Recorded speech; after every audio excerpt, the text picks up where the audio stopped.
আচ্ছা, আমরা এখানে একটু তাকাবো।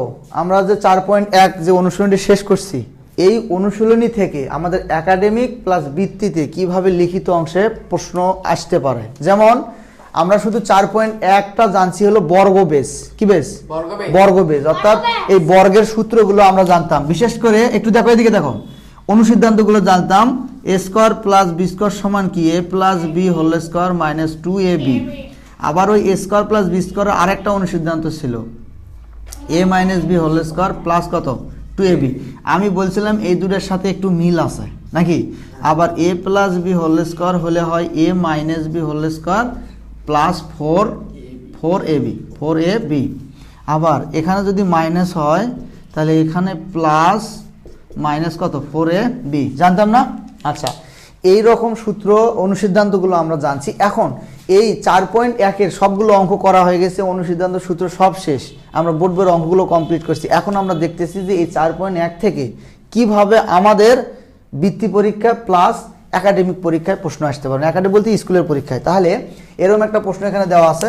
ওনারা বলছে যদি, কোশ্চেনটা কি বলছে, যদি x সমান, এই দেখো রুট দিয়ে দিছে। আমরা কিন্তু রুটের অঙ্ক এভাবে করি নাই, কিন্তু একই অনুসিদ্ধান্ত ইউজ হবে। তাহলে রুট দিয়ে কিভাবে হবে? x সমান √3 প্লাস কত? √2। আবার x টু দি পাওয়ার 4 মাইনাস 1/x টু দি পাওয়ার কি? 4। এখন প্রথম চিন্তা হলো, যদি আমরা একে ভাঙ্গাই, একে যদি আমরা ভেঙে দেই, কিভাবে ভেঙেতে পারি? 4-এর কি কোনো অনুসিদ্ধান্ত আছে? নাই। তাহলে আমরা শিখাইছিলাম সূত্রের চলকের ঘাতের ঘাত। এই 2 দুগুণে কত? 4। 1 ভাগ 2 দুগুণে কত? 4 না? আচ্ছা, একটু চিন্তা করো, শুধু এর পুরোটাই যদি এ হয়, পুরোটা যদি কি হয়, আর এই পুরোটাও যদি কি হয়? বি হয়, তাহলে এ স্কোয়ার মাইনাস কি হয়? তাহলে এ স্কোয়ার মাইনাস বি স্কোয়ারের কোনো অনুসিদ্ধান্ত আছে? নাই। এ স্কোয়ার মাইনাস বি স্কোয়ারের অনুসিদ্ধান্ত নাই। কার আছে? প্লাসের। কিন্তু এ স্কোয়ার মাইনাস বি স্কোয়ারের সূত্র আছে। কি আছে? এ প্লাস বি এ মাইনাস কত? বি। কথা কি বুঝতে পারছি? তাহলে এখানে কি অনুসিদ্ধান্ত পড়বে না সূত্র পড়বে? সূত্র পড়বে। কিভাবে আমরা লিখতে পারি? এ এটা কি এ না? এ প্লাস এটা কি বি না? আবার এ মাইনাস এটা কি বি না? আমি বলতে চাচ্ছি এই এক্স স্কোয়ার, এই পুরোটাই এ, পুরোটাই কি?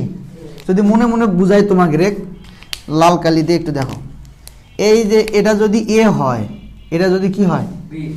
এর উপর স্কোয়ার, বির উপর কি? স্কোয়ার মাইনাস কি? তাহলে এ প্লাস বি, এ মাইনাস কি? বি। আবার যদি একে আমরা ভাঙ্গাই, তাহলে এই প্লাস আছে, অনুসিদ্ধান্ত পড়ে না? এখানে মাইনাস আছে, এখানে কি অনুসিদ্ধান্ত পড়বে? আবার কিন্তু এই একই সূত্র পড়বে। কথা কি বোঝাতে পারছি? একটু দেখি, x square plus 1/x square থাকলো, তাহলে এইটা সমান আমরা লিখতে পারি, তখন এক্সটা হলো এ আর 1/xটা কি? বি। তাহলে এ প্লাস বি এ মাইনাস কত? বি। অর্থাৎ আমরা এই অংশটা ভাঙলে আমরা এটা পাই না? তাহলে এই অংশের মান নির্ণয় করতে গেলে আমাদের এই তিনটার মান দেওয়া আছে অংশ থেকে বের করতে হবে। ভালো করে বোঝো, এই যে আমাদের মূল অঙ্ক, এটার মান নির্ণয় করতে বলছে না? তো এইটাকে ভাঙলে আমরা কয়টা পাইছি? 3টা পাইছি না? এই 3টার মান বের করতে গেলে আমরা সে মানটা পাবো কোথায়? দেওয়া আছে অংশে। দেওয়া আছে এখানে শুধু কি দেওয়া আছে? এক্স দেওয়া আছে। তাহলে এখানে এক্স প্লাস কি আছে? 1/x আছে না? বা এখানে কি 1/x আছে না? তার মানে আমাকে এক্সটাকে 1/x এ রূপান্তর করতে হবে। একটু আমরা খেয়াল করি কিভাবে রূপান্তর করব। এই এক্স এর নিচে কিছু নাই মানে কি আছে? এর নিচে কিছু নাই মানে কি আছে? বাম পাশে যদি উল্টে দেই, ডান পাশে উল্টে দিতে হবে। তাহলে আমরা এখানে লিখতে পারি 1/x ইকুয়াল 1/√3 প্লাস কত? √2 না? বুঝতে পারছি? তাহলে এই যে 1/√3তে যদি আমরা এখানে মান বসাই, সে মানটা কি ক্যালকুলেশন করা যাবে? তাহলে আমরা এই √3কে যদি আউট করতে চাই, মানে রুটটাকে যদি আউট করতে চাই, তাহলে আমাকে কি করতে হবে? এই √3 প্লাস √2, মনে মনে যদি চিন্তা করি, এটা এ, এটা কি? আর এই পাশেরটা কি? বি। এটা যদি বি হয় তাহলে এ প্লাস বি আছে, আর লাগবে কি এই সূত্র মিলাতে? এ প্লাস বি আছে, আর লাগবে কি? তাহলে মাইনাসটা আমরা কি করব? এই দেখো, মেইন ভাগ উপরে ছিল কি? 1। এই যে √3 প্লাস √2 আগে থেকেই ছিল, বুঝছো? এটাকে আমরা সূত্র মিলাবো, এ প্লাস বি আছে, আর লাগবে কি? তাহলে এ বলতে √3, বি বলতে কত? √2। তাহলে √3 মাইনাস √2, এটা আমরা অতিরিক্ত গুণ দিলাম না? তাহলে অতিরিক্ত গুণ দিলাম, উপর লাইনের সাথে এই লাইন কি মিলতেছে? দেখো উপর লাইনে কি এই √3 - √2টা আছে? তাহলে আমরা অতিরিক্ত ভাগ গুণ মানে নিচের অংশে নিছি, তাহলে উপর লাইনে মেলার জন্য উপরে আবার কি করতে হবে? গুণ করতে হবে। কিভাবে?